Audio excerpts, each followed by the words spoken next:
Registration. ਸੋ ਜੇ ਕਿਸੇ ਨੇ ਕਮਿਊਨਿਟੀ ਕਾਲਜ ਦੇ ਵਿੱਚ ਜਾਣਾ ਆ ਹਾਈ ਸਕੂਲ ਤੋਂ ਬਾਅਦ ਵਾਟਸ ਦਾ ਪ੍ਰੋਸੈਸ, ਰਜਿਸਟ੍ਰੇਸ਼ਨ ਕਿੱਦਾਂ ਆ, ਪਾਥਵੇ ਕੀ ਆ ਉੱਥੇ ਅਨਰੋਲ ਹੋਣ? ਇੱਕ ਐਡਮਿਸ਼ਨ ਐਪਲੀਕੇਸ਼ਨ ਤੁਹਾਨੂੰ ਕਰਨੀ ਪੈਂਦੀ ਆ, ਉਹਦੀ ਕੋਈ ਐਪਲੀਕੇਸ਼ਨ ਫੀਸ ਨਹੀਂ ਹੈਗੀ। ਜੇ ਤੁਸੀਂ 18 ਸਾਲ ਤੋਂ ਤੁਹਾਡੀ ਉਮਰ ਵੱਡੀ ਆ ਤੇ ਤੁਸੀਂ ਜੇ ਆਪਣਾ GED ਹਾਈ ਸਕੂਲ ਦਾ ਡਿਪਲੋਮਾ ਕੀਤਾ ਆ, ਤੁਸੀਂ ਆਪਣੇ ਕਾਲਜ ਦੇ ਵਿੱਚ ਐਪਲੀਕੇਸ਼ਨ ਭਰ ਸਕਦੇ ਆ। ਜੇ ਹੁਣ ਸਟੂਡੈਂਟ ਸਾਡੇ ਕੋਲ ਮਡੇਰਾ ਕਮਿਊਨਿਟੀ ਕਾਲਜ ਦੇ ਵਿੱਚ ਕੋਈ ਆਇਆ ਤੇ ਅੱਧਾ ਘੰਟਾ ਲੱਗਦਾ ਉਹਨੂੰ ਐਪਲੀਕੇਸ਼ਨ ਕਰਨ ਦੇ ਵਿੱਚ, ਉਹ ਆਪਣੇ ਘਰੋਂ ਵੀ ਕਰ ਸਕਦੇ ਆ ਤੇ ਉਹ ਸਾਡੇ ਕੋਲ ਆ ਕੇ, ਸਾਡੇ ਵੈਲਕਮ ਸੈਂਟਰਸ ਹੈਗੇ ਆ ਜਿੱਥੇ ਅਸੀਂ ਨਵੇਂ ਸਟੂਡੈਂਟਸ ਨੂੰ ਵੈਲਕਮ ਕਰਦੇ ਆ, ਉਹ ਉੱਥੇ ਆ ਕੇ ਸਾਡਾ ਸਟਾਫ ਹੁੰਦਾ ਆ ਤੇ ਅਸੀਂ ਸਟੂਡੈਂਟਸ ਨੂੰ, ਪ੍ਰੋਸਪੈਕਟਿਵ ਸਟੂਡੈਂਟਸ ਨੂੰ ਨਾਲ ਬੈਠ ਕੇ ਉਹਨਾਂ ਦੀ ਐਪਲੀਕੇਸ਼ਨ ਭਰਵਾਉਣ ਦੇ ਵਿੱਚ ਹੈਲਪ ਕਰਦੇ ਆ। ਜੇ ਤੁਸੀਂ ਮਡੇਰਾ ਕਮਿਊਨਿਟੀ ਕਾਲਜ ਦੇ ਵਿੱਚ ਆ ਕੇ ਐਪਲੀਕੇਸ਼ਨ ਭਰੀ, ਤੁਹਾਨੂੰ ਇੱਕ ਯੂਨੀਕ ਸਟੂਡੈਂਟ ਆਈਡੀ ਦਿੱਤੀ ਜਾਂਦੀ। ਉਸ ਸਟੂਡੈਂਟ ਆਈਡੀ ਦੇ ਨਾਲ ਤੁਸੀਂ ਆਪਣਾ ਲੈ ਕੇ ਤੁਸੀਂ ਆਪਣੀਆਂ ਕਲਾਸਿਸ ਦੇ ਵਿੱਚ ਰਜਿਸਟ੍ਰੇਸ਼ਨ ਕਰਵਾ ਸਕਦੇ ਹੋ। ਇੱਕ ਕਾਲਜ ਦੇ ਵਿੱਚ ਜੇ ਤੁਸੀਂ ਐਡਮਿਸ਼ਨ ਲਈ ਆ, ਤੁਹਾਡੀ ਸਟੂਡੈਂਟ ਆਈਡੀ ਹੈਗੀ ਆ, ਉਹ ਸਾਡੇ ਚਾਰੇ ਹੀ ਕਾਲਜਸ ਦੇ ਵਿੱਚ ਸੇਮ ਆਈਡੀ ਯੂਜ਼ ਹੋਊਗੀ।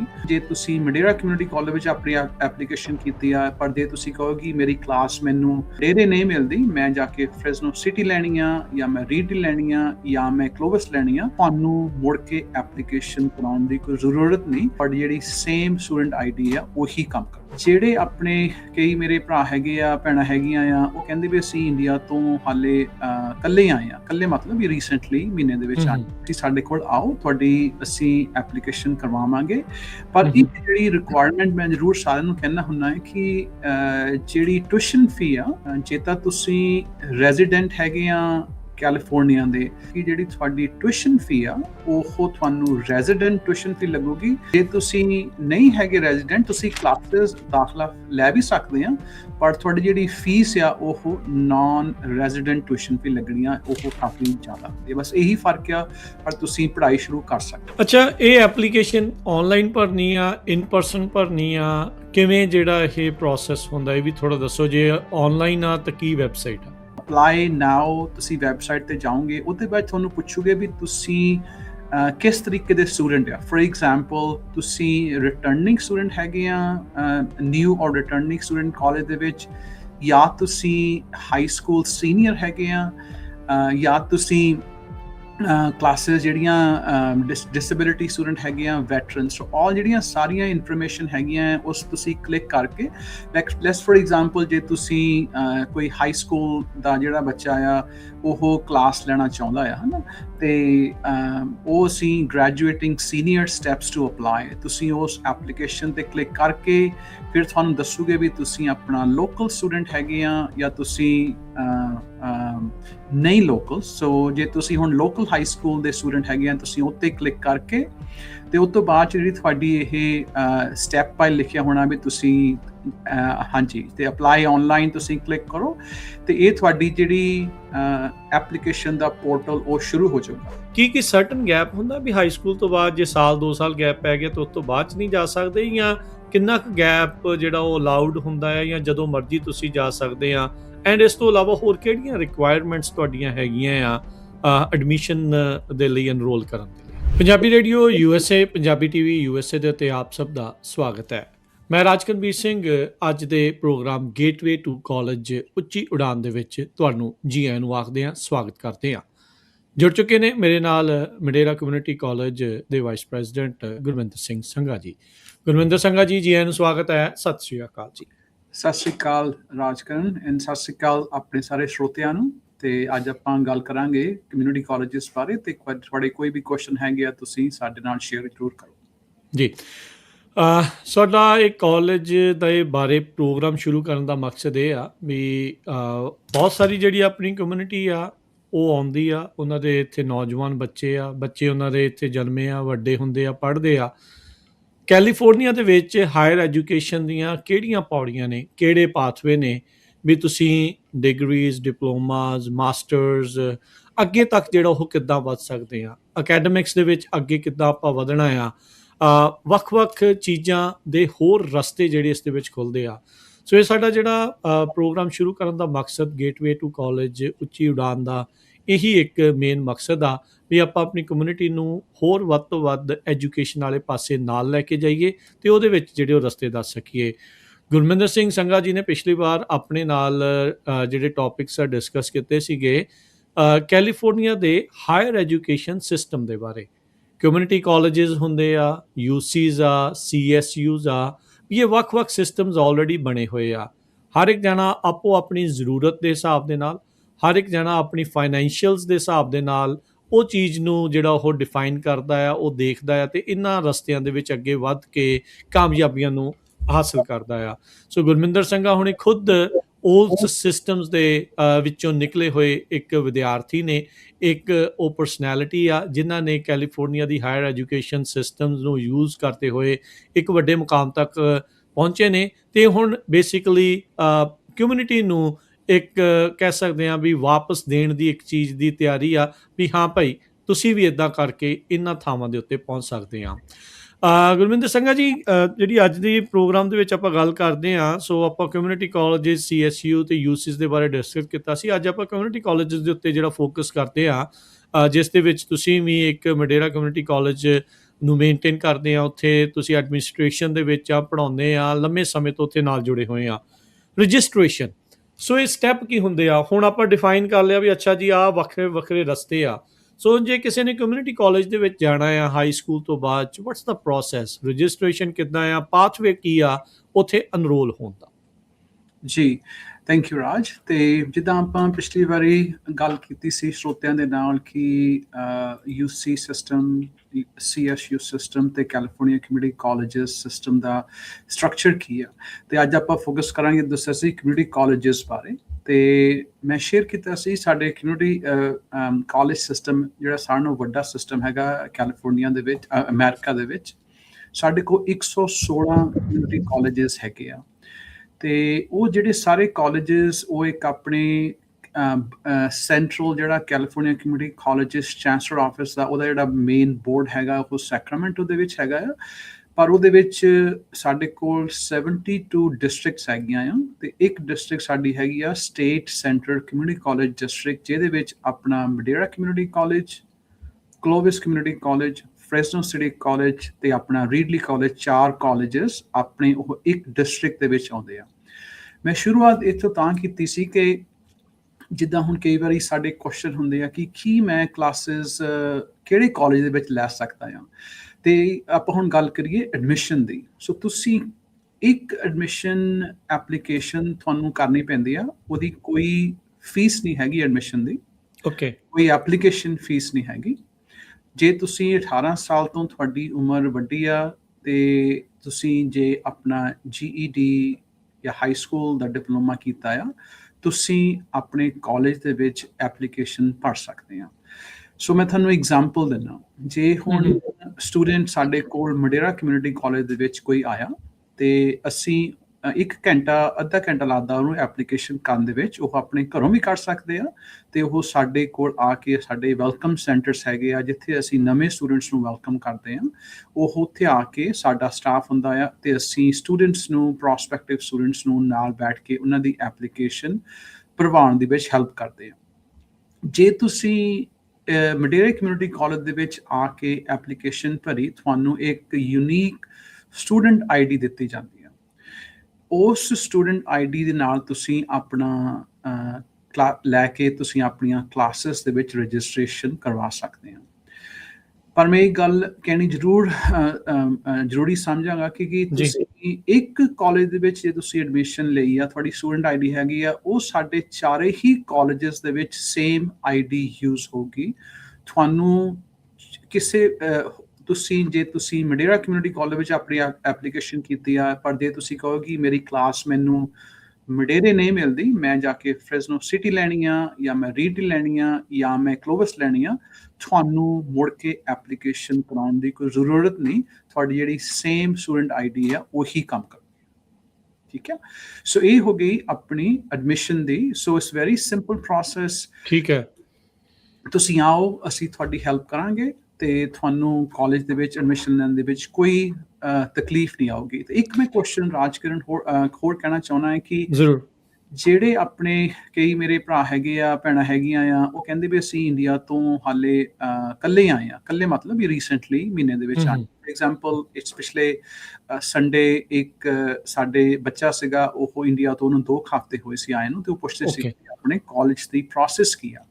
ਵੀ ਉੱਥੇ ਐਨਰੋਲ ਕਰਨਾ ਕਿੱਦਾਂ ਆ? ਐਨਰੋਲ ਕਿੱਦਾਂ ਕਰਨਾ ਆ? ਤੇ ਹੂੰ, ਮੈਂ ਹੂੰ। ਉਹਨਾਂ ਨੂੰ ਇਹੀ ਕਿਹਾ ਸੀਗਾ ਕਿ ਤੁਸੀਂ ਸਾਡੇ ਕੋਲ ਆਓ, ਤੁਹਾਡੀ ਅਸੀਂ ਐਪਲੀਕੇਸ਼ਨ ਕਰਵਾਵਾਂਗੇ। ਪਰ ਹੂੰ, ਇੱਕ ਹੂੰ। ਜਿਹੜੀ ਰਿਕੁਆਇਰਮੈਂਟ ਮੈਂ ਜ਼ਰੂਰ ਸਾਰਿਆਂ ਨੂੰ ਕਹਿਣਾ ਹੁੰਦਾ ਹੈ ਕਿ ਜਿਹੜੀ ਟਿਊਸ਼ਨ ਫੀ ਆ, ਜੇ ਤਾਂ ਤੁਸੀਂ ਰੈਜ਼ੀਡੈਂਟ ਹੈਗੇ ਆ ਕੈਲੀਫੋਰਨੀਆ ਦੇ, ਰੈਜ਼ੀਡੈਂਸੀ ਮਤਲਬ ਜੇ ਤੁਸੀਂ ਲੀਗਲੀ ਤਰੀਕੇ ਦੇ ਨਾਲ ਇੱਥੇ ਆਏ ਆ ਤੇ ਤੁਹਾਡੇ 365 ਪਲੱਸ 1 ਮਤਲਬ 366 ਦਿਨ ਸਾਲ ਤੋਂ ਉੱਤੇ ਹੋ ਗਿਆ। ਹੋ ਹੂੰ, ਗਿਆ ਤੇ ਹੂੰ। ਤੁਸੀਂ ਆਪਣੀ ਰੈਜ਼ੀਡੈਂਸੀ ਐਸਟੈਬਲਿਸ਼ ਕਰ ਲੈਂਦੇ ਆ। ਉਹਦਾ ਫਾਇਦਾ ਤੁਹਾਨੂੰ ਇਹ ਆ ਕਿ ਜਿਹੜੀ ਤੁਹਾਡੀ ਟਿਊਸ਼ਨ ਫੀ ਆ, ਉਹ ਤੁਹਾਨੂੰ ਰੈਜ਼ੀਡੈਂਟ ਟਿਊਸ਼ਨ ਫੀ ਲੱਗੂਗੀ। ਜੇ ਤੁਸੀਂ ਨਹੀਂ ਹੈਗੇ ਰੈਜ਼ੀਡੈਂਟ, ਤੁਸੀਂ ਕਲਾਸਿਸ ਦਾਖਲਾ ਲੈ ਵੀ ਸਕਦੇ ਆ, ਪਰ ਤੁਹਾਡੀ ਜਿਹੜੀ ਫੀਸ ਆ ਉਹ ਨਾਨ ਰੈਜ਼ੀਡੈਂਟ ਟਿਊਸ਼ਨ ਫੀ ਲੱਗਣੀ ਆ, ਉਹ ਕਾਫੀ ਜ਼ਿਆਦਾ ਹੁੰਦੀ ਹੈ। ਬਸ ਇਹੀ ਫਰਕ ਆ, ਪਰ ਤੁਸੀਂ ਪੜ੍ਹਾਈ ਸ਼ੁਰੂ ਕਰ ਸਕਦੇ ਆ। ਅੱਛਾ, ਇਹ ਐਪਲੀਕੇਸ਼ਨ ਆਨਲਾਈਨ ਭਰਨੀ ਆ, ਇਨ ਪਰਸਨ ਭਰਨੀ ਆ, ਕਿਵੇਂ ਜਿਹੜਾ ਇਹ ਪ੍ਰੋਸੈਸ ਹੁੰਦਾ, ਇਹ ਵੀ ਥੋੜਾ ਦੱਸੋ? ਜੇ ਆਨਲਾਈਨ ਆ ਤਾਂ ਕੀ ਵੈਬਸਾਈਟ ਆ? ਜੀ, ਸੋ ਤੁਸੀਂ ਐਪਲੀਕੇਸ਼ਨ 2 ਹੀ ਤਰੀਕੇ ਨਾਲ ਕਰ ਸਕਦੇ ਆ। ਆਪਣੇ ਘਰ ਦੇ ਵਿੱਚ ਬੈਠ ਕੇ ਤੁਸੀਂ ਆਪਣੀ ਐਪਲੀਕੇਸ਼ਨ ਭਰ ਸਕਦੇ ਆ। ਲਾਈਕ ਫॉर ਐਗਜ਼ਾਮਪਲ, ਜੇ ਤੁਸੀਂ ਇਸ ਵੇਲੇ ਆਪਣੇ ਮਡੇਰਾ ਕਮਿਊਨਿਟੀ ਕਾਲਜ ਦੇ ਵੈਬਸਾਈਟ ਤੇ ਜਾਓਗੇ, ਜਿਹੜਾ ਹੈਗਾ ਹੂੰ, maderacollege.edu, ਹੂੰ, ਹੂੰ। ਤੁਸੀਂ ਉਹਦੇ ਜਿਹੜਾ ਮੇਨ ਵੈਬ ਪੇਜ ਹੈਗਾ ਆ, ਉਹਦੇ ਬੈਨਰ ਦੇ ਉਹ 'ਚ ਤੁਹਾਨੂੰ ਇੱਕ ਆਈਕਨ ਹੋਊਗਾ ਅਪਲਾਈ ਨਾਓ, ਹਨਾ? ਤੁਸੀਂ ਉਹਨੂੰ ਅਪਲਾਈ ਕਰੋਗੇ ਤੇ ਉਹਨਾਂ ਨੇ ਤੁਹਾਨੂੰ ਵੱਖੋ ਵੱਖਰੇ ਕਾਲਜਸ, ਪਰ ਜ਼ਿਆਦਾਤਰ ਜਿਹੜੇ ਸਾਡੇ ਡਿਸਟ੍ਰਿਕਟ ਦੇ ਕਾਲਜਸ ਹੈਗੇ ਆ, ਉਹਨਾਂ ਦੇ ਵੈਬ ਪੇਜ ਤਕਰੀਬਨ ਸਾਰੀ ਇਨਫੋਰਮੇਸ਼ਨ ਸੇਮ ਹੀ ਹੈਗੀ ਆ, ਜਿਹੜਾ ਤੁਸੀਂ ਦੇਖ ਰਹੇ ਹੋ। ਜੀ। ਉਹਦੇ ਬਾਅਦ ਤੁਸੀਂ ਅਪਲਾਈ ਨਾਓ, ਤੁਸੀਂ ਵੈਬਸਾਈਟ ਤੇ ਜਾਓਗੇ, ਉਹਦੇ ਬਾਅਦ ਤੁਹਾਨੂੰ ਪੁੱਛੂਗੇ ਵੀ ਤੁਸੀਂ ਕਿਸ ਤਰੀਕੇ ਦੇ ਸਟੂਡੈਂਟ ਆ। ਫॉर ਐਗਜ਼ਾਮਪਲ, ਤੁਸੀਂ ਰਿਟਰਨਿੰਗ ਸਟੂਡੈਂਟ ਹੈਗੇ ਆ, ਨਿਊ ਔਰ ਰਿਟਰਨਿੰਗ ਸਟੂਡੈਂਟ ਕਾਲਜ ਦੇ ਵਿੱਚ, ਜਾਂ ਤੁਸੀਂ ਹਾਈ ਸਕੂਲ ਸੀਨੀਅਰ ਹੈਗੇ ਆ, ਜਾਂ ਤੁਸੀਂ ਕਲਾਸਿਸ ਜਿਹੜੀਆਂ ਡਿਸੇਬਿਲਿਟੀ ਸਟੂਡੈਂਟ ਹੈਗੇ ਆ, ਵੈਟਰਨਸ, ਆਲ ਜਿਹੜੀਆਂ ਸਾਰੀਆਂ ਇਨਫੋਰਮੇਸ਼ਨ ਹੈਗੀਆਂ, ਉਸ ਤੁਸੀਂ ਕਲਿੱਕ ਕਰਕੇ, ਲੈਟਸ ਫॉर ਐਗਜ਼ਾਮਪਲ, ਜੇ ਤੁਸੀਂ ਕੋਈ ਹਾਈ ਸਕੂਲ ਦਾ ਜਿਹੜਾ ਬੱਚਾ ਆ, ਉਹ ਕਲਾਸ ਲੈਣਾ ਚਾਹੁੰਦਾ ਆ, ਹਨਾ, ਤੇ ਉਹ ਅਸੀਂ ਗ੍ਰੈਜੂਏਟਿੰਗ ਸੀਨੀਅਰ ਸਟੈਪਸ ਟੂ ਅਪਲਾਈ, ਤੁਸੀਂ ਉਸ ਐਪਲੀਕੇਸ਼ਨ ਤੇ ਕਲਿੱਕ ਕਰਕੇ ਫਿਰ ਤੁਹਾਨੂੰ ਦੱਸੂਗੇ ਵੀ ਤੁਸੀਂ ਆਪਣਾ ਲੋਕਲ ਸਟੂਡੈਂਟ ਹੈਗੇ ਆ ਜਾਂ ਤੁਸੀਂ ਨਹੀਂ ਲੋਕਲ। ਸੋ ਜੇ ਤੁਸੀਂ ਹੁਣ ਲੋਕਲ ਹਾਈ ਸਕੂਲ ਦੇ ਸਟੂਡੈਂਟ ਹੈਗੇ ਆ, ਤੁਸੀਂ ਉੱਤੇ ਕਲਿੱਕ ਕਰਕੇ ਤੇ ਉਸ ਤੋਂ ਬਾਅਦ ਜਿਹੜੀ ਤੁਹਾਡੀ ਇਹ ਸਟੈਪ ਬਾਈ ਲਿਖਿਆ ਹੋਣਾ ਵੀ ਤੁਸੀਂ ਹਾਂਜੀ, ਤੇ ਅਪਲਾਈ ਆਨਲਾਈਨ ਤੁਸੀਂ ਕਲਿੱਕ ਕਰੋ ਤੇ ਇਹ ਤੁਹਾਡੀ ਜਿਹੜੀ ਐਪਲੀਕੇਸ਼ਨ ਦਾ ਪੋਰਟਲ ਉਹ ਸ਼ੁਰੂ ਹੋ ਜਾਊਗਾ। ਸੋ ਮੈਂ ਇੱਕ ਜ਼ਰੂਰ। ਤੁਹਾਨੂੰ ਕਰਨਾ ਚਾਹੁੰਦਾ, ਜਿੱਦਾਂ ਤੁਸੀਂ ਹੁਣ ਆਪਣੀ ਪਹਿਲੀ ਜਿਹੜੀ ਤੁਸੀਂ ਐਪਲੀਕੇਸ਼ਨ ਕਰਦੇ ਆ, ਉਹ ਹੋਗੀ CCC ਅਪਲਾਈ। ਸੋ ਜੇ ਤੁਸੀਂ ਅਪਲਾਈ ਆਨਲਾਈਨ ਕਲਿੱਕ ਕਰਕੇ, ਉਹ ਤੁਸੀਂ ਦੇਖੋਗੇ ਉੱਪਰ ਹੈਗਾ ਇਸ ਕੈਲੀਫੋਰਨੀਆ ਕਮਿਊਨਿਟੀ ਕਾਲਜਸ ਅਪਲਾਈ। ਇਹ ਇੱਕ ਐਪਲੀਕੇਸ਼ਨ ਹੈਗੀ ਆ। ਜਿਹੜੇ ਤੁਸੀਂ ਐਪਲੀਕੇਸ਼ਨ ਪ੍ਰੋਸੈਸ ਨੂੰ ਸ਼ੁਰੂ ਕਰਦੇ ਆ, ਤੁਹਾਨੂੰ ਉਹ ਸਿੰਪਲ ਕੁਐਸਚਨ ਪੁੱਛਦੇ ਆ ਤੇ ਤੁਸੀਂ ਆਪਣੀ ਐਪਲੀਕੇਸ਼ਨ ਕੰਪਲੀਟ ਕਰਕੇ ਤੇ ਉਸ ਤੋਂ ਬਾਅਦ ਤੁਹਾਨੂੰ ਆਲਮੋਸਟ 48 ਆਵਰਸ ਲੱਗਦੇ ਆ ਤੁਹਾਡੀ ਐਪਲੀਕੇਸ਼ਨ ਨੂੰ ਪ੍ਰੋਸੈਸ ਕਰਨ ਦੇ ਵਿੱਚ। ਠੀਕ ਹੈ। ਤੇ ਪ੍ਰਾਇਮਰੀਲੀ ਉਹਦਾ ਰੀਜ਼ਨ ਇਹ ਆ ਕਿ ਅਸੀਂ ਜਿਹੜੇ ਪਿੱਛੇ ਜਿਹੜਾ ਸਿਸਟਮਸ ਹੈਗਾ ਆ, ਉਹ ਅਸ਼ੋਰ ਕਰਦਾ ਹੈ ਕਿ ਤੁਸੀਂ ਜਿਹੜੀ ਤੁਹਾਡੀ ਇਨਫੋਰਮੇਸ਼ਨ ਪ੍ਰੋਵਾਈਡ ਕੀਤੀ ਆ ਉਹ ਸਹੀ ਆ, ਤੇ ਖਾਸ ਕਰ ਕੀ ਤੁਸੀਂ ਤੁਹਾਡੀ ਆਈਡੀ ਵਗੈਰਾ ਵੈਰੀਫਾਈ ਕਰਦੇ ਆ, ਹਨਾ। ਤੇ ਹੁਣ ਆਪਣਾ ਦ ਰੀਜ਼ਨ ਉਹਦਾ ਇਹ ਹੈ ਕਿ ਆਪਣੇ ਫਰਾਡ ਕਾਫੀ ਹੋ ਚੁੱਕਾ ਹੈ। ਜਿਹੜੇ ਆਪਣੇ ਰੋਬੋ ਕਾਲਸ ਜਿਹੜੀਆਂ ਕਈ ਹੈਗੀਆਂ ਆ, ਆਪਣੇ ਆਪ ਐਡਮਿਸ਼ਨ ਕਰਵਾ ਕੇ ਤੇ ਉਹ ਫਾਈਨੈਂਸ਼ੀਅਲ ਏਡ ਵਗੈਰਾ ਲੈ ਕੇ ਤੇ ਉਹ ਮੁੜ ਕੇ ਆਉਂਦੇ ਨਹੀਂ। So okay. ਸਿੰਪਲ ਪ੍ਰੋਸੈਸ, ਤੁਸੀਂ ਆਪਣਾ ਘਰੋਂ ਬੈਠ ਕੇ ਐਪਲੀਕੇਸ਼ਨ ਕਰ ਸਕਦੇ ਆ। ਪਰ ਮੈਂ ਤਾਂ ਸਲਾਹ ਦਊਂਗਾ ਕਿ ਤੁਸੀਂ ਕਾਲਜ ਦੇ ਕੈਂਪਸ ਦੇ ਵਿੱਚ ਆਓ ਤੇ ਤੁਸੀਂ ਜੇ ਤੁਸੀਂ ਨਵੇਂ ਸਟੂਡੈਂਟ ਆ, ਤੁਹਾਡਾ ਕੌਨਫੀਡੈਂਸ ਬਣਦਾ ਆ, ਤੁਸੀਂ ਆ ਕੇ ਸਟਾਫ ਨੂੰ ਮਿਲੋ, ਉਹ ਤੁਹਾਡੀ ਹੈਲਪ ਕਰੂਗੇ ਸਟੈਪ ਬਾਈ ਸਟੈਪ। ਕਿਉਂਕਿ ਕਈ ਵਾਰੀ ਸਿੰਪਲ ਕੁਐਸਚਨ ਹੁੰਦੇ ਆ, ਸਾਨੂੰ ਉਹ ਪਤਾ ਨਹੀਂ ਲੱਗਦਾ ਕਿ ਅਸੀਂ ਉਹਨੂੰ ਆਨਸਰ ਕਿੱਦਾਂ ਕਰਨੇ ਆ, ਖਾਸ ਕਰ ਜਿਹੜੇ ਆਪਣੇ ਭੈਣ ਭਰਾ ਇੰਡੀਆ ਤੋਂ ਨਵੇਂ ਆਉਂਦੇ ਆ। ਅੱਛਾ, ਇਹਦੇ ਵਿੱਚ ਜਿੱਦਾਂ ਹੁਣ ਮੰਨ ਲਓ, ਜਿੱਦਾਂ ਤੁਸੀਂ ਕਹਿੰਦੇ ਵੀ ਜਿਹੜੇ ਖਾਸ ਕਰਕੇ ਹੁਣੇ ਇਮੀਗ੍ਰੈਂਟ ਹੋ ਕੇ ਆਏ ਆ, ਉਹਨਾਂ ਦੀ ਜਿਹੜੀ ਪੁਰਾਣੀ ਐਜੂਕੇਸ਼ਨ ਆ, ਜਿਹੜੇ ਉਹਨਾਂ ਦੀਆਂ ਟਰਾਂਸਕ੍ਰਿਪਟਸ ਹੁੰਦੀਆਂ ਆ, ਕੀ ਉਹ ਟਰਾਂਸਲੇਟ ਕਰਨੀਆਂ ਪੈਂਦੀਆਂ, ਕੀ ਉਹਦੇ ਇਕੁਇਵਲੈਂਟ ਦੇਖਣਾ ਪੈਂਦਾ ਵੀ ਇੱਥੇ ਕਿਵੇਂ ਆ, ਕਿ ਐਜ਼ ਇਟ ਇਜ਼ ਹੀ ਜਿਹੜੀਆਂ ਉਹ ਚੱਲ ਜਾਂਦੀਆਂ ਆ? So what's the process in that, ਵੀ ਜੇ ਕਿ ਕੋਈ ਉੱਥੇ ਆਲਰੇਡੀ ਹਾਈ ਸਕੂਲ ਕਰਕੇ ਆਇਆ ਹੈ ਜਾਂ ਕੋਈ ਹੋਰ ਡਿਪਲੋਮਾ ਕਰਕੇ ਆਇਆ ਆ, ਉਹਦੀ ਵੈਲਿਡਿਟੀ ਕਿੱਦਾਂ ਇੱਥੇ ਚੈੱਕ ਹੁੰਦੀ ਆ? ਜੀ, ਸੋ ਜਿਹੜੀਆਂ, ਜੇ ਤਾਂ ਤੁਸੀਂ ਇੰਡੀਆ ਦੇ ਵਿੱਚੋਂ ਡਿਗਰੀ ਕਰਕੇ ਆਏ ਆ, ਬੈਚਲਰਸ ਜਾਂ ਮਾਸਟਰਸ, ਮੈਂ ਠੀਕ ਹੈ, ਮੈਂ ਸੌਰੀ, ਮੈਂ ਆਪਣਾ ਸਕਰੀਨ ਮਿਨੀਮਾਈਜ਼ ਕਰ ਲਈ ਸੀ। ਜੀ। ਤੁਸੀਂ ਆਪਣੀਆਂ ਡਿਗਰੀਜ਼, ਜੇ ਤੁਸੀਂ ਉਹਨਾਂ ਦਾ ਕ੍ਰੈਡਿਟ ਚਾਹੁੰਦੇ ਆ, ਜਿਹੜੇ ਤੁਹਾਡੀਆਂ, ਤੁਸੀਂ ਉਹਨਾਂ ਨੂੰ ਪਹਿਲਾਂ ਤੁਸੀਂ ਇਵੈਲੂਏਟ ਕਰਾਉਣੇ ਆ। Colleges okay. ਉਹਨਾਂ ਨੂੰ ਇਵੈਲੂਏਟ ਕਰਦੇ, ਤੇ ਅਸੀਂ ਸਾਡੇ ਵੈਬਸਾਈਟ ਤੇ ਇਨਫੋਰਮੇਸ਼ਨ ਹੈਗੀ ਆ, ਤੇ ਮੈਂ ਤੁਹਾਨੂੰ ਨਾਲ ਸ਼ੇਅਰ ਵੀ ਕਰ ਦੂੰਗਾ। ਤੁਸੀਂ ਜੀ। ਆਪਣੀਆਂ ਡਿਗਰੀਜ਼ ਨੂੰ ਇਵੈਲੂਏਟ ਕਰਵਾ ਲਓ, ਤੇ ਤੁਹਾਨੂੰ ਵੱਖੋ ਵੱਖਰੀਆਂ ਏਜੰਸੀ ਹੈਗੀਆਂ, ਜਿਹੜੀਆਂ ਸਾਰੀਆਂ ਡਿਪਾਰਟਮੈਂਟ ਆਫ ਸਟੇਟ ਦੀਆਂ ਅਪਰੂਵਡ ਏਜੰਸੀਜ਼ ਹੈਗੀਆਂ। ਤੁਸੀਂ ਉਹਨਾਂ ਕੋਲ ਜਾ ਕੇ ਆਪਣੀ ਡਿਗਰੀ ਇਵੈਲੂਏਟ ਕਰਾਓ, ਤੇ ਤੁਹਾਨੂੰ ਉਹ ਇਵੈਲੂਏਸ਼ਨ ਸਰਟੀਫਿਕੇਟ ਦੱਸ ਦਿੰਦੇ ਆ ਵੀ ਜਿਹੜੀ ਤੁਹਾਡੀ ਡਿਗਰੀ ਆ, ਉਹਦੇ ਤੁਹਾਡੇ ਕਿਹੜੇ ਕਿਹੜੇ ਇਕੁਇਵਲੈਂਟ ਕੋਰਸਿਸ ਤੁਹਾਨੂੰ ਅਸੀਂ ਦਿੰਦੇ ਆ, ਤੇ ਜਿਹੜੇ ਤੁਹਾਡੇ ਪੈਂਡਿੰਗ ਆ। ਫਿਰ ਉਸ ਤੋਂ ਬਾਅਦ ਤੁਸੀਂ ਉਹ ਲਿਆ ਕੇ ਆਪਣੇ, ਤੁਸੀਂ ਕਾਉਂਸਲਰਸ ਦੇ ਨਾਲ ਮਿਲੋ, ਤੇ ਤੁਹਾਨੂੰ ਦੱਸੂਗੇ ਵੀ ਤੁਸੀਂ ਕਿਹੜੀਆਂ ਕਿਹੜੀਆਂ ਕੋਰਸਿਸ ਤੁਹਾਨੂੰ ਲੈਣੇ ਪੈਣੇ ਆ, ਹੋਰ ਕੰਪਲੀਟ ਕਰਨੇ ਪੈਣੇ ਆ, ਤੇ ਤੁਹਾਡੀ ਡਿਗਰੀ ਤੁਹਾਨੂੰ ਇੱਥੇ ਅਸੀਂ ਤੁਹਾਨੂੰ ਦੇਵਾਂਗੇ।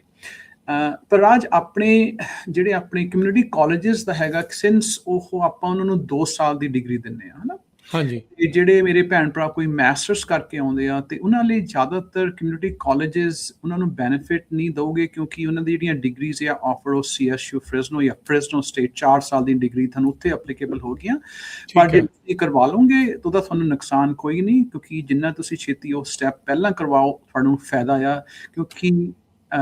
ਕਿਉਂਕਿ 2 ਚੀਜ਼ਾਂ ਆ, ਇੱਕ ਤਾਂ ਤੁਸੀਂ ਆਪਣੀ ਕਮਿਊਨਿਟੀ ਕਾਲਜਿਸ ਦੇ ਵਿੱਚ ਆਓਗੇ, ਤੁਹਾਨੂੰ 1-2 ਕੋਰਸਿਸ ਤੁਸੀਂ ਜਿਹੜੇ ਟ੍ਰਾਂਸਫਰ ਕਰਾ ਸਕਦੇ ਆ, ਉਹ ਤੁਸੀਂ ਲੈ ਕੇ ਤੁਹਾਨੂੰ ਕਾਸਟ ਤੁਸੀਂ ਬਹੁਤ ਬਚਾ ਸਕਦੇ ਆ। ਕਿਉਂਕਿ ਜੇ ਤੁਸੀਂ ਯੂਨੀਵਰਸਿਟੀ ਜਾਓਗੇ, ਤੁਹਾਨੂੰ ਸੇਮ ਕੋਰਸਿਸ ਜੇ ਤੁਸੀਂ ਲੈਣੇ ਆ, ਤੁਹਾਨੂੰ ਉਹਦੀ ਫੀਸ ਜ਼ਿਆਦਾ ਲੱਗਣੀ ਆ। ਬਸ ਇਹਦੇ ਵਿੱਚ ਇਹ ਤੁਹਾਨੂੰ ਫਾਇਦਾ ਹੈ। ਤੇ ਆਪਣੇ ਜਿਹੜੇ community colleges the is it like 2 semester system ਔਰ ਟ੍ਰਾਈ ਸਮੈਸਟਰ ਸਿਸਟਮ ਹੁੰਦਾ ਆ? ਕਿਵੇਂ ਇਹਨਾਂ ਦਾ ਅਕੈਡਮਿਕ ਈਅਰ ਕਿੱਦਾਂ ਦਾ ਰਹਿੰਦਾ ਹੁੰਦਾ ਹੈ? ਜੀ, ਸਾਡੇ ਕੋਲ ਜ਼ਿਆਦਾਤਰ ਅਸੀਂ ਸਮੈਸਟਰ ਸਿਸਟਮ ਹੈਗਾ ਆ, ਪਰ ਆਪਣੀਆਂ ਕਲਾਸਿਸ ਅਸੀਂ 3 ਵਾਰੀ ਆਫਰ ਕਰਦੇ ਆ। ਫਾਲ ਹੋ ਗਿਆ, ਸਪ੍ਰਿੰਗ ਹੋ ਗਿਆ, ਤੇ ਸਮਰ ਦੇ ਵਿੱਚ। ਪਰ ਜ਼ਿਆਦਾਤਰ ਕਲਾਸਿਸ ਅਸੀਂ ਸਮਰ, ਜਿਹੜੀਆਂ ਆਪਣੀਆਂ ਅਗਸਤ ਦੇ ਵਿੱਚ ਸ਼ੁਰੂ ਹੁੰਦਾ ਆ, ਤੇ ਜਿਹੜਾ ਆਪਣਾ ਫਾਲ ਸਮੈਸਟਰ ਹੁੰਦਾ ਆ, ਸਪ੍ਰਿੰਗ ਸਮੈਸਟਰ ਸਾਡਾ ਜਨਵਰੀ ਦੇ ਵਿੱਚ ਸ਼ੁਰੂ ਹੁੰਦਾ ਆ, ਤੇ ਸਾਡੀਆਂ ਜਿਹੜੀਆਂ ਸਮਰ ਕਲਾਸਿਸ ਹੁੰਦੀਆਂ ਆ, ਉਹ ਵੀ ਸਾਡਾ ਸਮਰ ਟਰਮ ਹੁੰਦਾ ਆ। ਤੇ ਹਾਊਐਵਰ, ਜਿਹੜੀਆਂ ਆਪਣੀਆਂ ਸਮੈਸਟਰ ਦੇ ਵਿੱਚ, ਜਿੱਦਾਂ ਹੁਣ ਸਾਡੇ ਕਾਲਜ ਦੇ ਵਿੱਚ ਇਹ ਸਾਡੀਆਂ 16 ਤੋਂ ਕਈ 16, ਕੋਈ 18 ਹਫ਼ਤਿਆਂ ਦੀਆਂ ਕਲਾਸਿਸ ਹੁੰਦੀਆਂ ਆ। ਪਰ ਅਸੀਂ ਸ਼ੋਰਟ ਟਰਮ ਕਲਾਸਿਸ ਵੀ ਆਫਰ ਕਰਦੇ ਹਾਂ, ਲਾਈਕ 9 ਵੀਕਸ, ਰਾਈਟ। ਸੋ ਜਿੱਦਾਂ ਹੁਣ ਸਾਡਾ ਸਮੈਸਟਰ, ਰੈਗੂਲਰ ਸਮੈਸਟਰ 18 ਹਫ਼ਤਿਆਂ ਦਾ ਹੁੰਦਾ ਆ, ਅਸੀਂ ਕੀ ਕਰਦੇ ਹਾਂ ਕਿ ਕਈ ਵਾਰੀ 9 ਹਫ਼ਤਿਆਂ ਦੀਆਂ ਕਲਾਸਿਸ ਵੀ ਆਫਰ ਕਰਦੇ ਹਾਂ। ਫॉर ਐਗਜ਼ਾਮਪਲ, ਜੇ ਤੁਸੀਂ ਜਨਵਰੀ ਦੇ ਵਿੱਚ ਸਮੈਸਟਰ ਸ਼ੁਰੂ ਕੀਤਾ, ਤੇ ਕਲਾਸਿਸ ਅਸੀਂ ਜਾ ਕੇ ਮਾਰਚ ਦੇ ਵਿੱਚ ਸ਼ੁਰੂ ਕਰਦੇ ਹਾਂ, ਕਿਉਂਕਿ ਉਹਨੂੰ ਸ਼ੋਰਟ ਟਰਮ ਕੰਪੈਕਟਡ ਕਲਾਸਿਸ ਅਸੀਂ ਸਟੂਡੈਂਟਸ ਲਈ ਅਵੇਲੇਬਲ ਕਰਦੇ ਹਾਂ।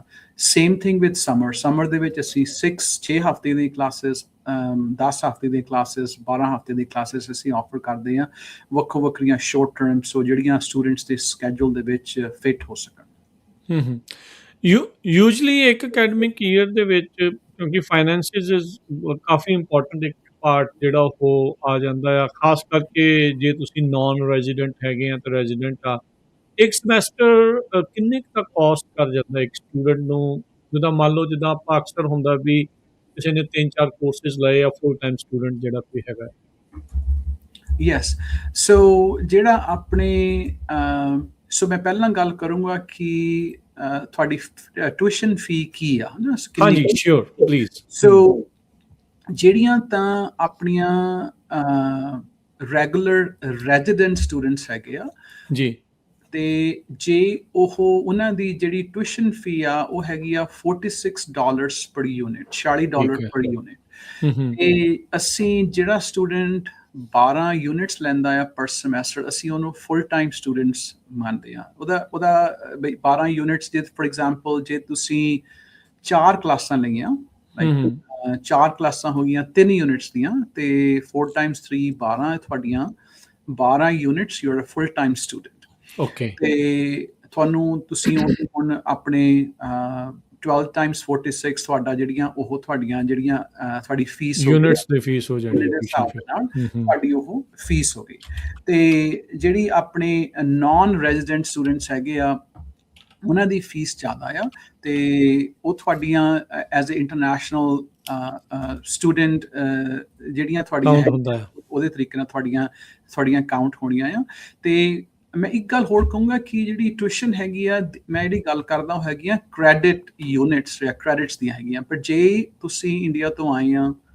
ਮੈਂ ਪਿਛਲੀ ਵਾਰੀ ਵੀ ਗੱਲ ਕੀਤੀ ਸੀ ਕਈ ਕੋਰਸਿਸ ਹੈਗੇ ਆ ਜਾਂ ਪ੍ਰੋਗਰਾਮਸ ਹੈਗੇ ਆ ਉਹ ਨਾਨ ਕ੍ਰੈਡਿਟ ਹੈਗੇ ਆ ਵੀ ਤੁਹਾਨੂੰ ਉਹ ਮਿਲਦੀਆਂ ਸੋ ਫੀਸ ਕੋਈ ਨਹੀਂ ਉਹਦੀ ਮਤਲਬ ਤੁਹਾਡੀ ਦੀ ਫੀਸ ਹੈ ਨਹੀਂ ਕੋਈ ਵੀ ਸੋ ਤੁਸੀਂ ਮੈਂ ਕਹੂੰਗਾ ਕਿ ਜੇ ਤੁਹਾਡੇ ਕੋਲ ਤੁਸੀਂ ਨਵੇਂ ਇੰਡੀਆ ਤੋਂ ਆਏ ਆ ਤੁਹਾਡੇ ਕੋਲ ਕੋਈ ਕਮਿਊਨਿਟੀ ਕਾਲਜ ਹੈਗਾ ਆ ਤੁਸੀਂ ਹਾਲੇ ਜੌਬ ਲੱਭ ਰਹੇ ਆ ਤਾਂ ਮੈਂ ਇਹ ਹਰੇਕ ਨੂੰ ਸਲਾਹ ਦਊਂਗਾ ਕਿ ਤੁਸੀਂ ਕਾਲਜ ਵਿੱਚ ਜਾਓ ਆਪਣੀ ਐਡਮਿਸ਼ਨ ਐਪਲੀਕੇਸ਼ਨ ਕਰੋ ਤੇ ਉਸ ਤੋਂ ਬਾਅਦ ਤੁਸੀਂ ਇੱਕ ਅੱਧਾ ਨਾਨ ਕ੍ਰੈਡਿਟ ਕੋਰਸ ਲੈ ਲਓ ਉਹਦੇ ਨਾਲ ਤੁਹਾਨੂੰ ਇੱਕ ਹੁੰਦਾ ਕਿ ਤੁਹਾਨੂੰ ਜਿਹੜੀ ਤੁਸੀਂ ਸਿਸਟਮ ਦੇ ਵਿੱਚ ਪਲੱਗ ਇਨ ਹੋ ਜਾਂਦੇ ਆ ਤੁਹਾਨੂੰ ਪਤਾ ਲੱਗਦਾ ਰਹਿੰਦਾ ਵੀ ਅਸੀਂ ਕਾਲਜ ਕੀ ਹੋ ਰਿਹਾ ਬਾਕੀ ਤੁਹਾਡੀ ਜਿਹੜੀ ਕਲਚਰਲ ਆਈ ਵੁੱਡ ਸੇ ਅਵੇਅਰਨੈਸ ਕਹਿ ਲਓ ਜਾਂ ਤੁਹਾਡੀ ਅਸਿਮੀਲੇਸ਼ਨ ਇੰਟੀਗ੍ਰੇਸ਼ਨ ਹੋ ਜਾਂਦੀ ਆ ਨਾਟ ਅਸਿਮੀਲੇਸ਼ਨ ਇੰਟੀਗ੍ਰੇਸ਼ਨ ਹੋ ਜਾਂਦੀ ਆ ਤੇ ਹੌਲੀ ਹੌਲੀ ਤੁਹਾਡੇ ਫਿਰ ਕਨੈਕਸ਼ਨ ਬਣਨੇ ਸ਼ੁਰੂ ਹੋ ਜਾਂਦੇ ਤੁਸੀਂ ਕੌਨਫੀਡੈਂਸ ਤੁਹਾਡਾ ਵਧਦਾ ਰਹਿੰਦਾ ਆ ਤੇ ਤੁਹਾਡੀ ਜਿਹੜੀ ਪ੍ਰੋਗਰੈਸ ਆ ਮੇਰੇ ਹਿਸਾਬ ਨਾਲ ਐਕਸੈਲਰੇਟ ਹੁੰਦੀ ਆ ਛੇਤੀ ਹੁੰਦੀ ਆ ਸੋ ਨਾਲੇ ਖਾਸ ਕਰਕੇ ਆਈ ਥਿੰਕ ਗੁਰਮਿੰਦਰ ਸਿੰਘਾ ਜੀ ਜੇ ਆਪਾਂ ਦੇਖੀਏ ਜਿੱਦਾਂ ਤੁਸੀਂ ਕਿਹਾ ਵੀ 9 ਵੀਕ ਦੇ ਵੀ ਕਈ ਕੋਰਸਿਸ ਹੁੰਦੇ ਆ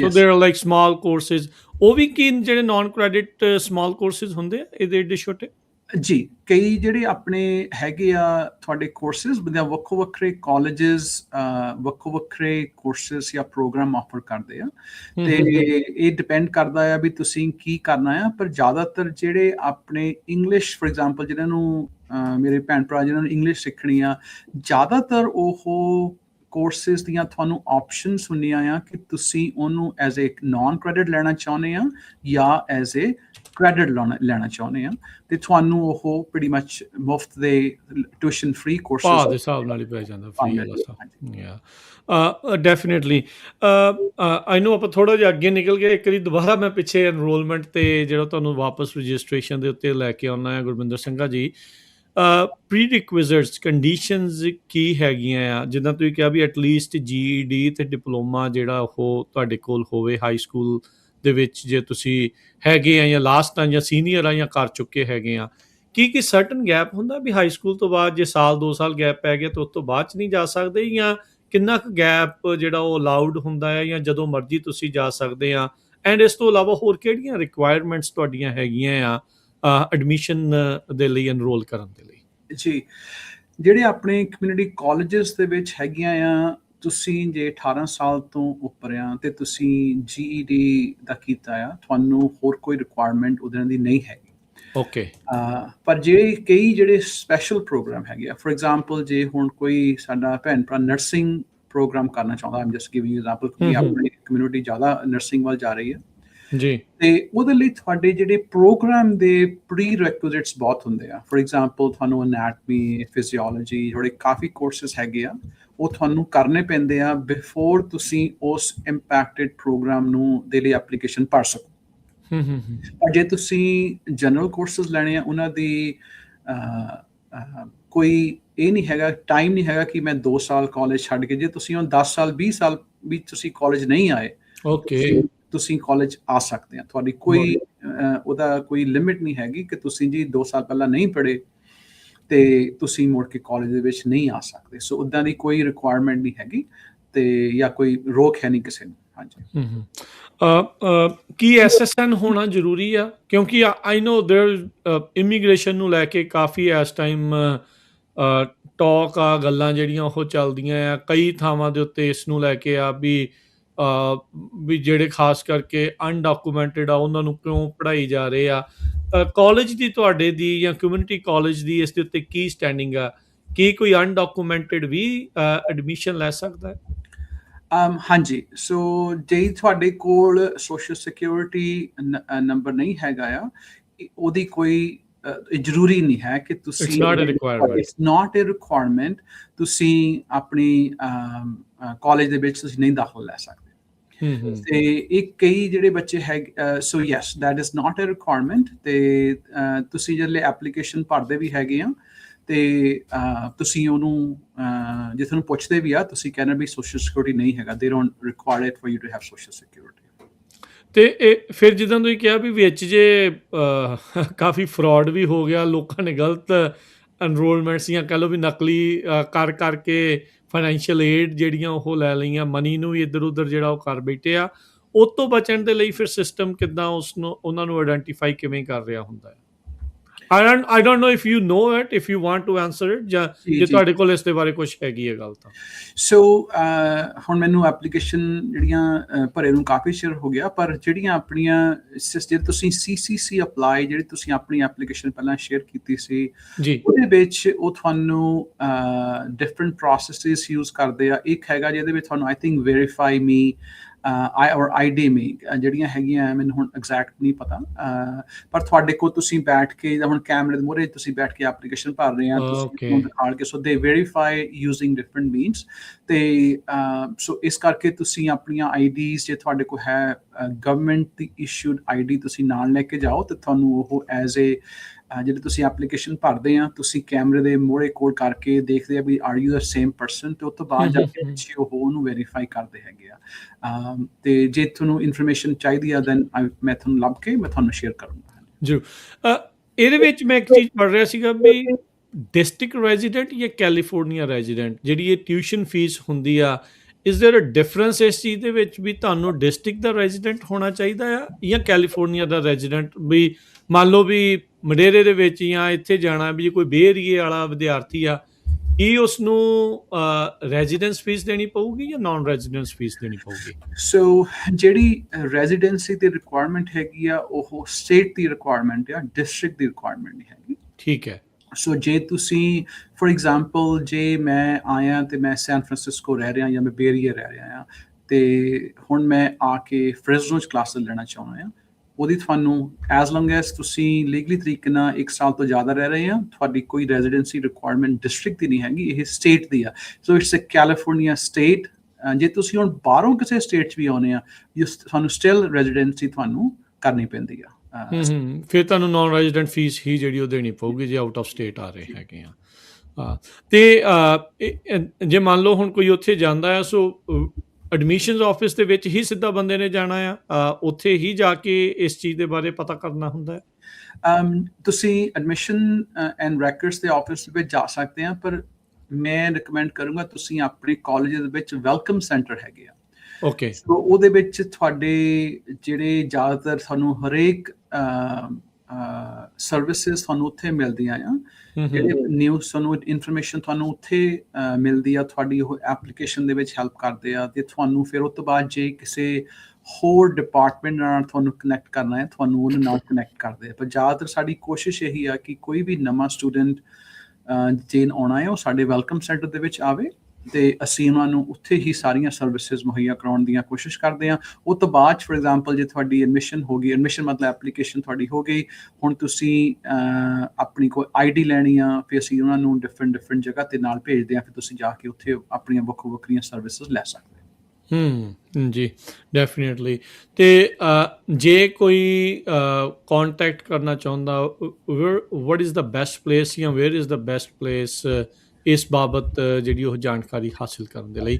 ਤੇ ਇਹ ਜਿਹੜੀਆਂ conditions are they similar to all the community colleges across California, ਜਾਂ ਸਿਰਫ ਤੁਹਾਡੇ ਜਿਹੜੇ ਡਿਸਟ੍ਰਿਕਟ ਦੇ ਜਿਹੜੇ 4 ਕਾਲਜਸ ਆ ਉਹਨਾਂ ਦੇ ਲਈ ਇਹ ਹੁੰਦੀਆਂ?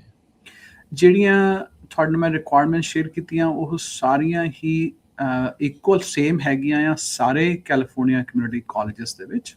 ਠੀਕ ਹੈ। ਤੇ ਪਰ ਮੈਨੂੰ ਇਹ ਨਹੀਂ ਪਤਾ ਕਿ ਹਰੇਕ ਕਾਲਜ ਦੇ ਵਿੱਚ ਵੈਲਕਮ ਸੈਂਟਰ ਹੈ ਕਿ ਨਹੀਂ ਹੈ, ਪਰ ਉਹਨਾਂ ਦੇ ਕੋਲ ਕੋਈ ਆਊਟਰੀਚ ਟੀਮ ਜਾਂ ਕੁਛ ਨਾ ਕੁਛ ਇੱਦਾਂ ਦਾ ਹੈਗਾ ਆ ਜ਼ਰੂਰ। ਜਿੱਦਾਂ ਹੁਣ ਸਾਡੇ ਮਡੇਰਾ ਕਮਿਊਨਿਟੀ ਕਾਲਜ ਦੇ ਵਿੱਚ ਸਾਡਾ ਵੈਲਕਮ ਸੈਂਟਰ ਹੈਗਾ ਆ, ਉਹਨਾਂ ਦਾ ਫੋਨ ਨੰਬਰ ਹੈਗਾ ਆ 559-675-4839, ਤੇ ਅਗੇਨ 559-675-4839 ਇਹ ਉਹਨਾਂ ਦਾ ਨੰਬਰ ਹੈਗਾ ਆ। ਤੁਸੀਂ ਉਹਨਾਂ ਨੂੰ ਕਾਲ ਕਰੋ, ਤੇ ਬਾਕੀ ਇਹਨਾਂ ਦੀ ਈਮੇਲ ਵੀ ਹੈਗੀ ਆ outreach@maderacollege.edu। ਪਰ ਮੈਂ ਕਹੂੰਗਾ ਕਿ ਤੁਸੀਂ ਆਪ ਆਓ, ਤੇ ਇਨ ਪਰਸਨ ਤੇ ਅਸੀਂ ਤੁਹਾਡੀ ਹੈਲਪ ਕਰਾਂਗੇ ਕਾਲਜ ਦੇ ਵਿੱਚ, ਤੇ ਕਿਸੇ ਵੀ ਕਾਲਜ ਵਿੱਚ ਜਾ ਸਕਦੇ ਆ, ਤੇ ਤੁਹਾਨੂੰ ਕੋਈ ਵੀ ਇਨਫੋਰਮੇਸ਼ਨ ਚਾਹੀਦੀ ਆ ਤੁਸੀਂ ਮੇਰੇ ਨਾਲ ਕੰਟੈਕਟ ਕਰ ਸਕਦੇ ਆ। ਪਰ ਮੈਂ ਇਹ ਐਨਕਰੇਜ ਇਹੀ ਕਰੂੰਗਾ ਕਿ ਤੁਸੀਂ ਕਾਲਜ ਨਾਲ ਕੰਟੈਕਟ ਕਰੋ, ਕਿਉਂਕਿ ਤੁਸੀਂ ਸਿੱਖੋਗੇ। ਜੇ ਤੁਹਾਡੇ ਕੋਈ ਟਰਬਲ ਹੈਗੀ ਤਾਂ ਤੁਹਾਨੂੰ ਆਓ, ਤੇ ਜੀ ਸੱਦ ਕੇ ਅਸੀਂ ਸਾਰਿਆਂ ਦੀ ਹੈਲਪ ਕਰਾਂਗੇ।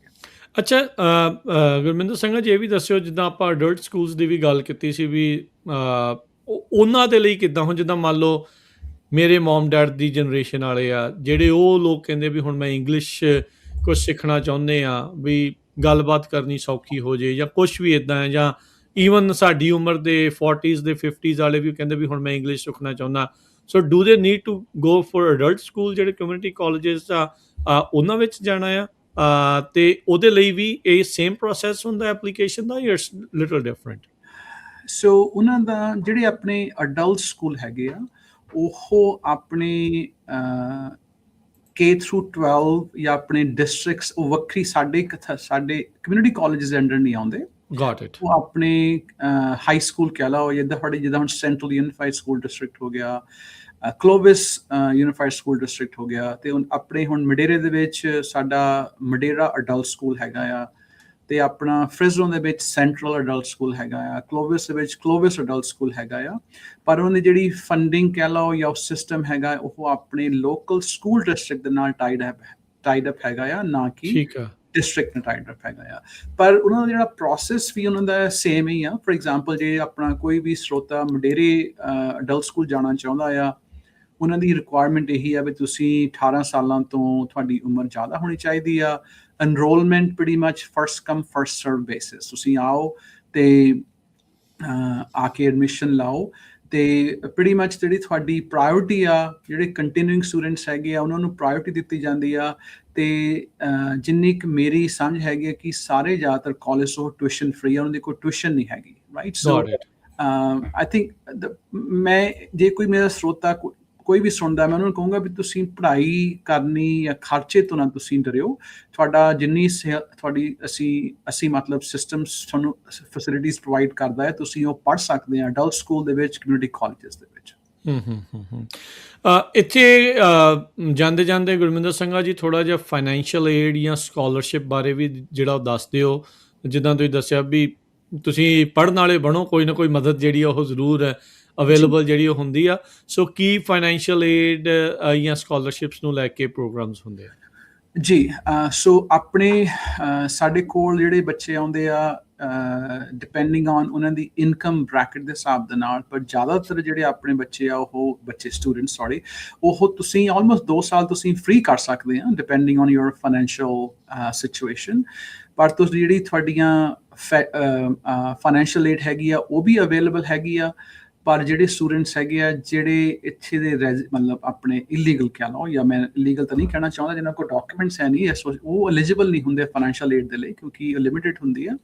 ਪਰ ਜਿਹੜੇ ਆਪਣੇ ਲੀਗਲ ਰੈਜ਼ੀਡੈਂਟ ਹੈਗੇ ਆ, ਉਹ ਆਪਣੀ ਫਾਈਨੈਂਸ਼ੀਅਲ ਏਡ ਅਪਲਾਈ ਕਰ ਸਕਦੇ ਆ।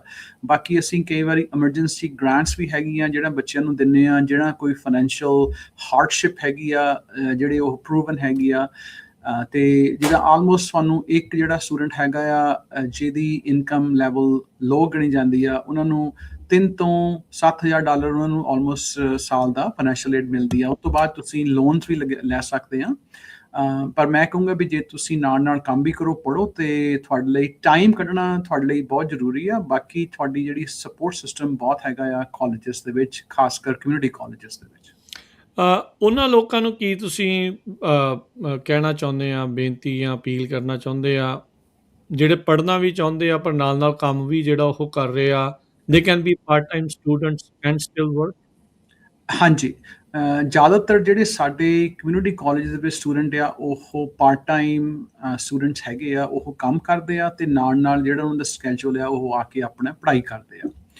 ਤੇ ਜੇ ਤੁਸੀਂ ਜਿਹੜੀ ਤੁਹਾਡੀ ਫਾਈਨੈਂਸ਼ੀਅਲ ਏਡ ਹੈਗੀ ਆ, ਡਿਸਬਰਸਮੈਂਟ ਕਹਿ ਲਓ, ਉਹਨਾਂ ਦਾ ਤੁਹਾਡੀ ਯੂਨਿਟਸ ਦੇ ਹਿਸਾਬ ਨਾਲ ਤੁਹਾਨੂੰ ਦਿੰਦੇ ਆ। For example, if you are full time student, ਤੁਹਾਨੂੰ ਫਾਈਨੈਂਸ਼ੀਅਲ ਏਡ ਜ਼ਿਆਦਾ ਮਿਲਦੀ ਹੈ। ਜੇ ਤੁਸੀਂ ਪਾਰਟ ਟਾਈਮ ਸਟੂਡੈਂਟ, ਤੁਹਾਨੂੰ ਫਾਈਨੈਂਸ਼ੀਅਲ ਏਡ ਘੱਟ ਮਿਲਦੀ ਆ, ਕਿਉਂਕਿ ਤੁਹਾਡੀ ਯੂਨਿਟਸ ਦੇ ਹਿਸਾਬ ਨਾਲ ਹੁੰਦਾ ਆ। ਪਰ ਸਾਡੇ ਕਾਲਜਸ ਦੇ ਵਿੱਚ ਕਾਫੀ ਜੌਬਸ ਵੀ ਹੈਗੀਆਂ ਆ, ਜਿਹੜੀਆਂ ਆਪਣੇ ਰੈਜ਼ੀਡੈਂਟ ਸਟੂਡੈਂਟਸ ਲਈ ਹੁੰਦੀਆਂ ਅਵੇਲੇਬਲ ਹੈਗੀਆਂ, ਤੇ ਮੈਂ ਸੌਰੀ ਟੂ ਸੇ ਦੈਟ ਸਾਡੇ ਇੰਟਰਨੈਸ਼ਨਲ ਸਟੂਡੈਂਟ ਲਈ ਸਾਡੇ ਕੋਲ ਰਿਸੋਰਸਿਸ ਇੰਨੇ ਨਹੀਂ ਹੈਗੇ।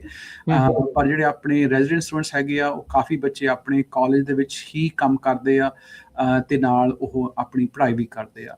ਤੇ ਯੈਸ, ਆਪਣੇ ਜ਼ਿਆਦਾਤਰ ਸਟੂਡੈਂਟਸ ਕੰਮ ਕਰਦੇ ਆ ਤੇ ਪੜ੍ਹਾਈ ਵੀ ਕਰਦੇ ਨਾਲ ਨਾਲ।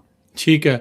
ਤੇ ਐਨੀਬਡੀ ਕਿਸੇ ਦੇ ਵੀ ਜਿਨ੍ਹਾਂ ਦੇ 12 ਯੂਨਿਟ ਤੋਂ ਘੱਟ ਆ, ਉਹ ਫਿਰ ਪਾਰਟ ਟਾਈਮ ਸਟੂਡੈਂਟ ਮੰਨਿਆ ਜਾਂਦਾ ਹੈ? ਜੀ, ਉਹ ਪਾਰਟ ਟਾਈਮ ਸਟੂਡੈਂਟ ਮੰਨੇ ਜਾਂਦੇ ਆ, ਤੇ ਉਹਨਾਂ ਦੀ ਫਾਈਨੈਂਸ਼ੀਅਲ ਏਡ ਤੇ ਫਰਕ ਪੈਂਦਾ, ਪਰ ਉੱਦਾਂ ਉਹਨਾਂ ਨੂੰ ਕੋਈ ਨੁਕਸਾਨ ਨਹੀਂ ਹੈਗਾ ਕਿ ਮੈਂ part time versus full time. But only thing is ਤੁਹਾਡੇ ਫਾਈਨੈਂਸ਼ੀਅਲ ਏਡ ਤੇ ਤੁਹਾਡਾ, ਕਿਉਂਕਿ ਇਸ ਪ੍ਰੋਪੋਰਸ਼ਨਲੀ ਹੁੰਦੀ ਆ ਤੁਹਾਡੀ ਯੂਨਿਟਸ ਦੇ ਹਿਸਾਬ ਦੇ ਨਾਲ।